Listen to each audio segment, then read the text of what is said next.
Quarta-feira foi atropelada pela questão do Supremo, barra Jorge Messias, barra Senado e barra derrota histórica para o governo. Porém, entretanto, todavia, quarta-feira, 29 de abril, foi um dia importante para a economia, viu? Por isso, nós recebemos agora Gilvan Bueno, que é colunista do CNN Money, para trazer todos esses olhares, efeitos da guerra no Oriente Médio e tudo aquilo que nós tivemos. E que tem, inclusive, a guerra, lógico, impactado a projeção de dados por aqui, além do preço no combustível que nós também já estamos acompanhando. Gilvan, bom tê-lo por aqui, hein? Por favor, nos conte sobre os efeitos desta quarta. Bom dia. Muito bom dia, Elisa. Que alegria revê-lo para você e nossa audiência. Essa quarta-feira, véspera de feriado, está tomando as atenções, principalmente no campo político, parabenizar toda a cobertura, todas as análises do TEL, do Américo.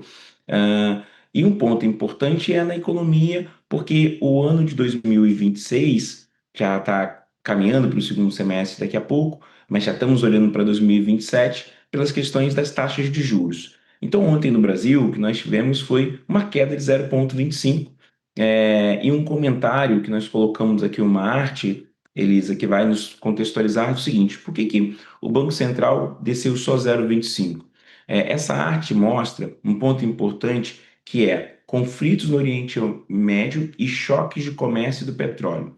Essas três variáveis aqui, elas podem trazer um impacto na inflação dos alimentos. Por quê? Porque o Oriente Médio, fora o gás e fora a construção de fertilizantes, o desenvolvimento de fertilizantes, ele tem um papel importante na parte de alimentos, porque muito do fertilizante mundial acontece nessa região. Então, o Banco Central fez um comunicado importante falando: olha, eu estou preocupado com essas questões do Oriente Médio, isso pode trazer choques e ainda trazer um choque na inflação dos alimentos. E aí, essa segunda parte do comentário, Elisa, ele põe aqui, ó: e nesse cenário de muita incerteza, eu preciso ter um pouco de serenidade e cautela. Eu sei que o Brasil, em outras palavras, ele quis dizer, eu sei que o Brasil atravessa um momento econômico muito difícil, atividade econômica muito paralisada, mas eu também não posso fazer movimentos bruscos porque eu não sei por quanto tempo vai durar esse conflito no Estreito de Hormuz.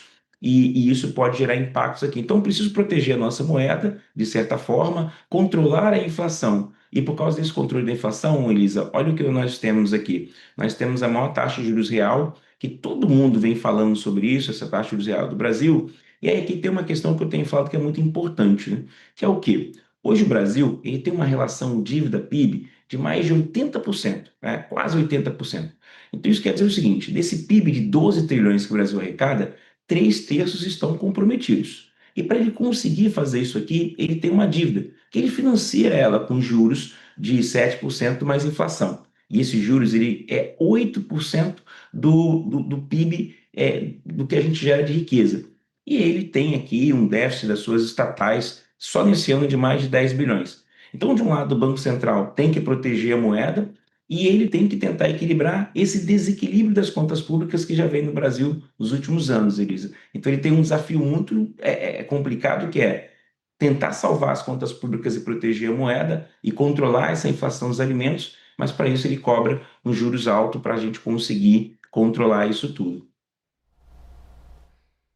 Gilvan Bueno trazendo esse olhar geral, e até me ocorreu aqui uma dúvida, Gilvan, porque muito do planeta está sendo pautado, da geopolítica, economia mundial, pautado pela guerra.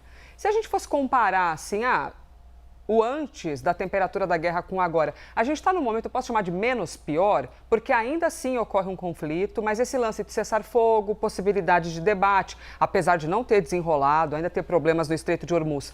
Dá para dizer, de acordo com o que você ouve aí no mundão econômico, que a gente está num momento menos pior, assim, que os números mostram alguma desaceleração, como vocês dizem, em relação à guerra, ou a guerra ainda continua pautando muito o nosso planeta?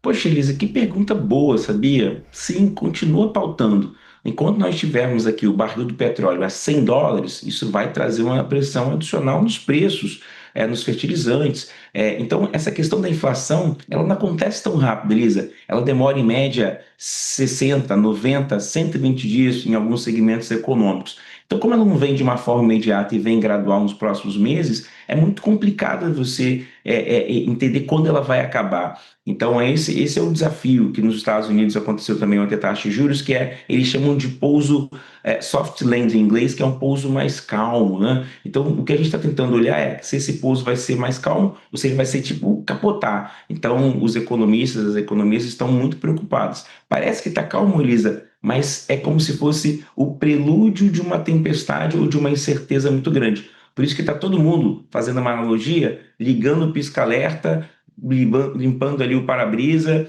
indo mais devagar para entender os impactos que podem surgir nos próximos meses.